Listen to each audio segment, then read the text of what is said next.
252Movie presents The Journey, based on the true story of how Jesus loved Peter no matter what. Action! I'm Shirley Ugist, and this is 4.5 Minutes. Peter was a simple fisherman before he was handpicked by Jesus to be one of his 12 disciples. During the 3 years that Peter followed Jesus, the two of them formed what seemed on the surface to be an unbreakable bond.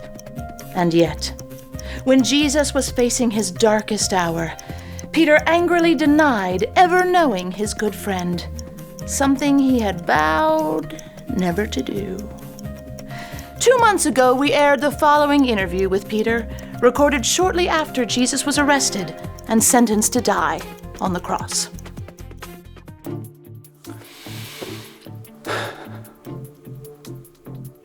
Are you going to ask me any questions?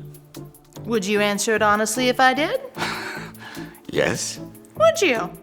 Yes. You would? Yes.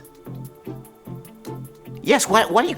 Peter, since you were a follower of Jesus, you must have seen some remarkable things. You have no idea, okay?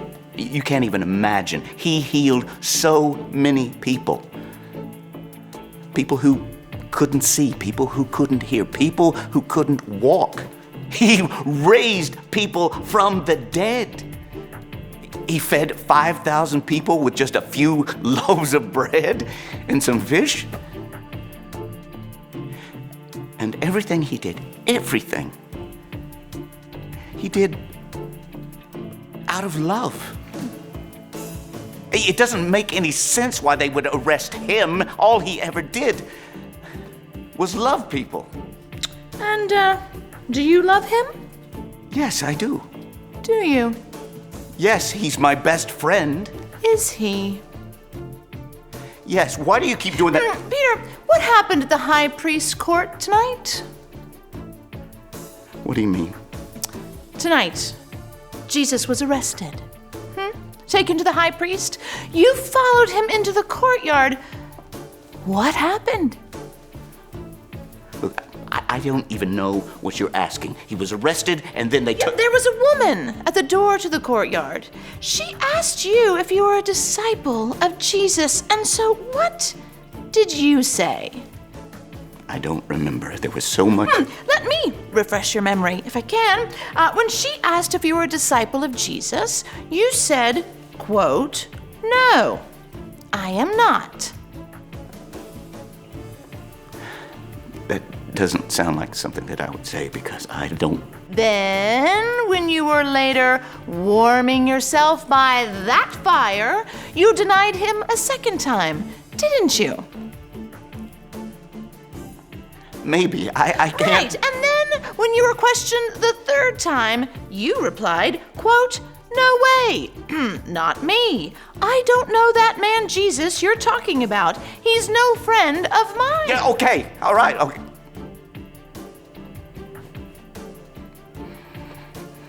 It's true. It's all true. And you want to know the worst part about it? Jesus predicted that it would happen. He looked me right in the eye and he said, "You will deny me 3 times before the rooster crows." I didn't think that it would happen. But I let him down. After everything that he had done for me, and I let him down.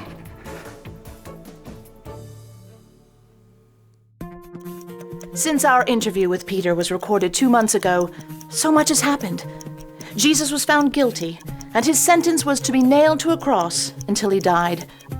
3 days after Jesus breathed his last breath, Peter and the other disciples received reports that the tomb where Jesus' body lay was empty. We interviewed Peter once again by the Sea of Galilee to hear his take on the mysterious news.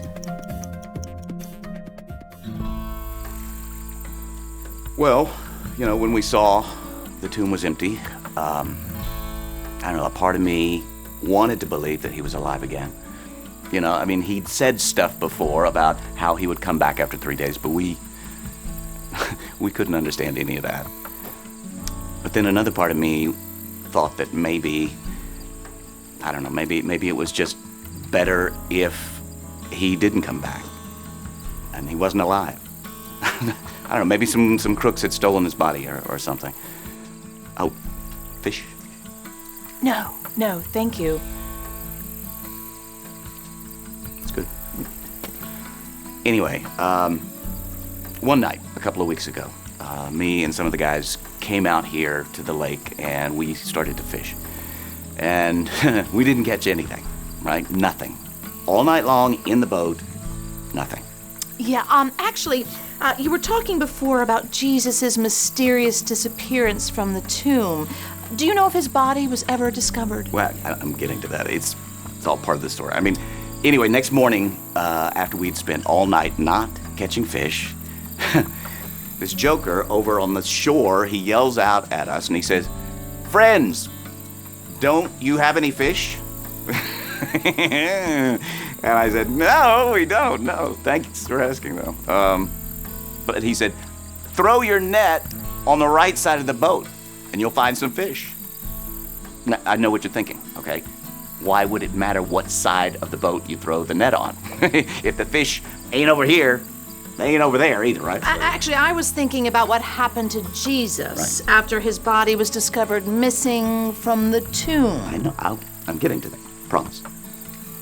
Listen, I've seen some pretty amazing fish miracles in my time. So when the guy says, "Throw the net on the right side," that's what we do. Who knows what could happen? And you know what? I'm telling you, there were so many fish. So many. We couldn't even pull the net into the boat. There were just so many. I couldn't believe it. Very exciting. Now, about Jesus. That's what I've been trying to tell you, okay?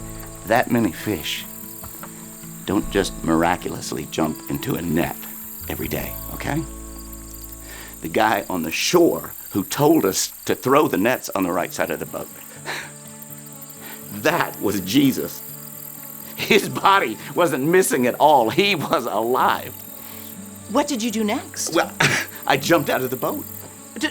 To try and swim away? No. I wanted to swim to shore. I wanted to see my friend. Your friend? Yes.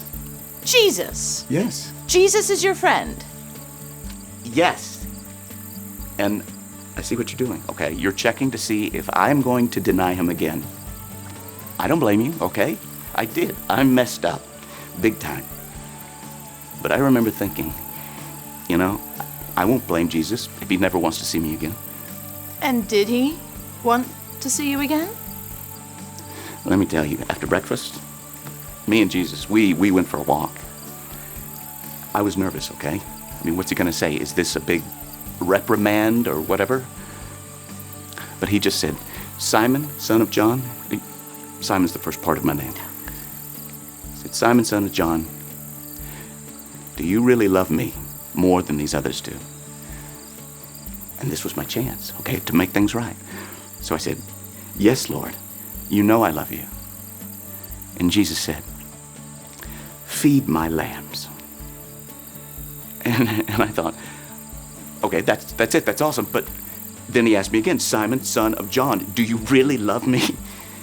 And I was like, "Yeah, I really do, Lord. You know I do." And he said, "Take care of my sheep." Well, the third time, "Do you love me?" And I started to feel really, really bad. 3 times I had lied and said, I don't even know him. And now he's asking me to tell him 3 times that I still love him.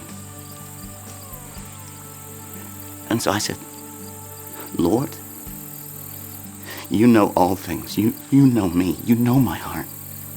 You know I love you."